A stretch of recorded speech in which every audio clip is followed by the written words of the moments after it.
میں قرأت کلام پاک پڑھنے کی سعادت حاصل کر رہے تھے کہ ہے کس کی عرش بری پہ آمد، کا ہر ایک کو مدعا سنا رہے ہیں. تمام پیغمبران اقدس کھڑے ملنے خدا سے محبوب آج تشریف لا رہے ہیں. میں اس کے بعد نعت شریف پیش کرنے کی سعادت حاصل کرنے کے لیے دعوت دیتا ہوں. میں جناب سید رضوان علی، جناب حافظ سید رضوان علی، متعلق مدرسہ اسلامیہ دارالعلوم.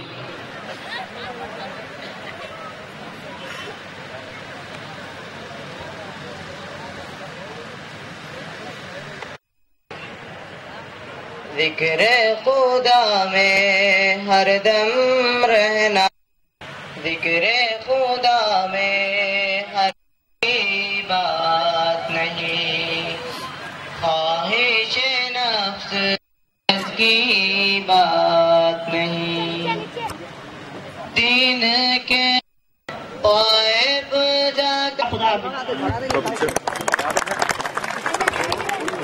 سبحان اللہ. ابھی کربلا انگیز اپنے ذریع خیالات کا اظہار کر رہے تھے. مجلس بسم اللہ تشریف فرما کلین مجلس اتحاد المسلمین کے ضلع محبوب نگر کے قائدین، وہ کلوہ کرتی کے بیرسٹر اسد الدین اویسی صاحب صدر کلین مجلس اتحاد المسلمین اور رکن پارلیمنٹ تشریف لانے والے ہیں، جو آپ کو تفصیلی خطاب فرمائیں گے، جو آپ کا استحصال کرنا چاہتی ہے، جو صرف حسین نعروں کے ذریعے آپ کا دل بہلانا چاہتی ہے. آزادی کے بعد سے لے کر آج تک ہمیشہ مسلمانوں کو دھوکہ دیا گیا اور مسلمانوں کو پسماندہ بنا کے رکھا گیا.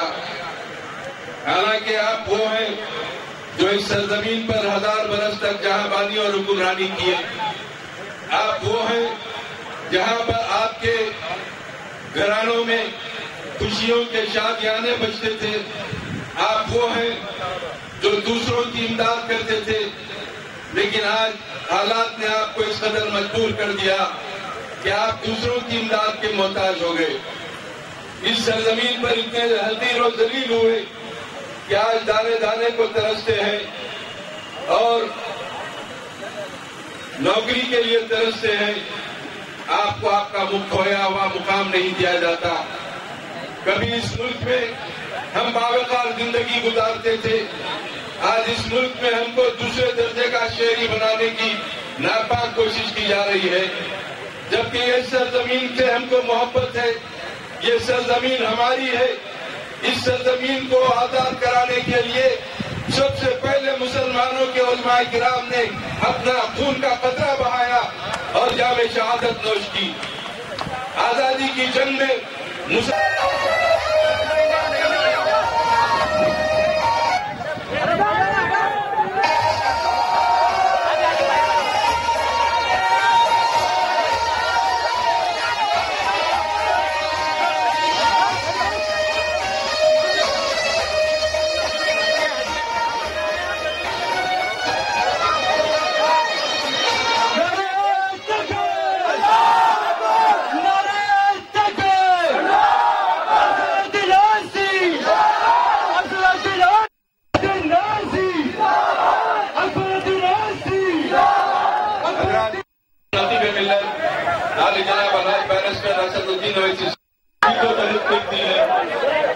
یہ سچ ہے کہ سب سے زیادہ ہے اور مسلمانوں کے ساتھ ساتھ ہمارے پسماندہ طبقات کے وہ لوگ جدوجہد کرتے ہیں اور ہمارے پاس تاریخ بھری ہے. اپنے سیکولر ہونے کا ثبوت دیا کہ حیدرآباد بلدیہ میں 22 سال کے بعد جب الیکشن ہوا تو مجلس کو اقتدار ملا، تو 5 سال میں نہیں کرتے. ہم چاہتے ہیں کہ اس عہدوں پر آپ بیٹھو اور ہندوستان ایک اقلیتوں کا ملک کو جاری رکھے. یہی مقصد ہے حاصل کرے. ہمارا مقصد یہی ہے کہ مسلمانوں کو تعلیمی آزادی ہو.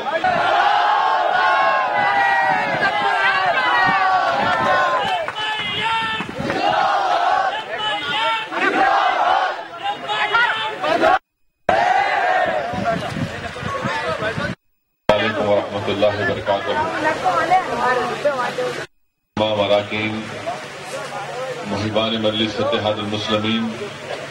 بزرگان ملت، میرے نوجوان ساتھیوں، مجلس اتحاد المسلمین کے معتمد عمومی و رکن اسمبلی محبوب نگر ٹاؤن اور ضلع کے مجلس اتحاد المسلمین کے صدر و اراکین، معزز حاضرین اکرام، ایک لمبے عرصے کے بعد کلوہ کردی میں مجلس اتحاد المسلمین کا جلسہ عام منعقد کیا گیا ہے اور جلسے کا عنوان حالات حاضرہ ہے۔ عزیزان ملت اسلامیہ، آپ جانتے ہیں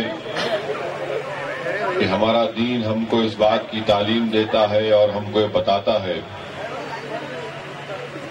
کہ جب دنیا ختم ہوگی تو قرآن کریم میں اس کا ذکر آیا کہ بڑے بڑے پہاڑوں کو روئی کی طرح اڑایا جائے گا، اور وہیں پر ہم کو یہ بھی بتلایا گیا کہ دنیا میں ہر چیز فنا ہو جائے، بھی بتلایا گیا کہ اس سرزمین پر، اس دنیا میں جہاں پر مساجد ہیں، ان مساجد کو اٹھا لیا جائے گا۔ جہاں پر دنیا ختم ہونے سے پہلے ہر شے، ہر چیز ختم ہو کر رہ جائے گی، وہیں پر مساجد کو دنیا سے اٹھایا جائے گا اور ان کو جنت میں رکھا جائے گا۔ اس سے بات معلوم ہوئی کہ مساجد کی اہمیت کیا ہے، مساجد کا مقام کیا ہے۔ اس چیز کو آپ سامنے رکھیے اور اس بات پر غور و فکر کرو میرے نوجوانوں کہ جن لوگوں نے 6 دسمبر کو بابری مسجد کو شہید کیا اور جن کی راست نگرانی میں بابری مسجد شہید ہوئی، جن RSS اور BJP کے قائدین کی موجودگی میں اللہ کے گھر کو شہید کیا گیا، اور باوجود اس کے کہ سپریم کورٹ میں انہی لوگوں نے یہ طے خون دیا تھا کہ ہم صرف کار سیوا کرنا چاہتے ہیں، ہم بابری مسجد کو ہاتھ نہیں لگائیں گے، مگر یہی جب بابری مسجد کی گنبدوں کو شہید کیا جا رہا تھا، جب آپ اور ہم نے دیکھا کہ کیسے سنگ پریوار کے لوگ وہ مسجد کی گنبد پر کھڑے ہو کر اس کے در و دیوار کو شہید کر رہے تھے، تو ان تمام لوگوں کی قیادت اس وقت BJP کے اراکین میں لال کرشن اڈوانی تھے، مرلی منوہر جوشی تھے، بڑے بڑے BJP کے قائدین تھے، اور جیسے ہی بابری مسجد کی گنبد شہید ہوئی، آپ اور ہم کو نظارے آج بھی یاد ہیں۔ آج بھی کبھی ٹی وی کے اوپر ان نظاروں کو دکھایا جاتا کہ کیسے امہا بھارتی اچھل کر مرلی منوہر جوشی کو لپٹ رہی تھی، مٹھائی کھلائی جا رہی تھی۔ عزیزان ملت، یہی لال کرشن اڈوانی جس نے بابری مسجد کی شہادت کے سلسلے میں ایک رتھ یاترا نکالی، اور جہاں کہیں بھی رتھ یاترا گئی وہاں پر معصوم لوگوں کا خون بہایا گیا، وہاں پر ہندوستانی عوام کا خون بہایا گیا، وہاں پر تباہی اور بربادی ہوئی، اور BJP یہی اڈوانی کی رتھ یاترا کے اوپر اور بابری مسجد کی شہادت کے اوپر، عوام کی لاشوں کے اوپر، عوام کی تباہی اور بربادی کے اوپر انہوں نے اپنا سیاسی قلعہ قائم کیا۔ یہی BJP جس کے پاس 2 اراکین لوک سبھا تھے 84 کے پارلیمنٹ کے الیکشن میں، جب 91 کا الیکشن آیا تو قریب 90 کے قریب ان کے اراکین میں اضافہ ہوا، اور پھر آپ اور ہم نے دیکھا کہ مسجد تو ہماری شہید ہوئی مگر اقتدار BJP کو ملا۔ مگر آج اللہ یہ بتا رہا ہے نوجوانوں، قدرت ہم سے کہہ رہی ہے کہ جن ظالموں نے اللہ کے گھر کو شہید کیا، اللہ ان کو دنیا میں بھی اور آخرت میں بھی رسوا کرے گا۔ آج آپ دیکھ رہے ہیں کہ جس شخص نے بابری مسجد کی شہادت کے لیے رتھ یاترا نکالی، آج وہ خود بے بس اور ایسا بد نصیب اور ایسی بے عزتی اس کے قسمت میں آئی کہ آج اسی نے اپنی جماعت کے بڑے بڑے عہدوں سے اس کو استعفیٰ دینا پڑا۔ تو معلوم ہوا میرے نوجوانوں کہ جو دنیا کی بڑے بڑی طاقتیں جن کے پاس ہیں، چاہے وہ مسجد اقصی میں یا فلسطین کی مبارک سرزمین پر ہمارا خون بہا رہے ہیں، یاد رکھو تم آج ہمارا خون بہا رہے ہو، اگر آج تم ہمارے مساجد کو شہید کر رہے ہو تو یاد رکھو کہ تم کو تمہاری اسی دنیا میں تم کو ذلت اور رسوائی ملے گی۔ آج ہم دیکھ رہے ہیں کہ کیسے اڈوانی کو ذلت اور رسوائی مل رہی ہے کہ جو جماعت کو اس نے اپنے ہاتھوں سے قائم کیا، جس جماعت کے لیے اس نے محنت کی، کیا کیا نہیں کیا، آج اسی جماعت نے اس کو رسوا کر دیا۔ آج اسی جماعت نے اڈوانی کے اپنے خط میں لکھتے ہیں کہ میں نے جن اصولوں پر اس جماعت کو قائم کیا تھا، آج ان اصولوں سے میری جماعت منحرف ہو گئی، اسی لیے میں استعفیٰ دے رہا ہوں۔ عزیزان ملت، یہ استعفیٰ نہیں ہے بلکہ یہ ذلت ہے اور رسوائی ہے اس شخص کے لیے جس کی موجودگی میں بابری مسجد کو شہید کیا گیا تھا۔ آج خدا کی قدرت ہم کو بتا رہی ہے کہ دیکھو یہ لوگوں نے مسجد کو تو شہید کیا،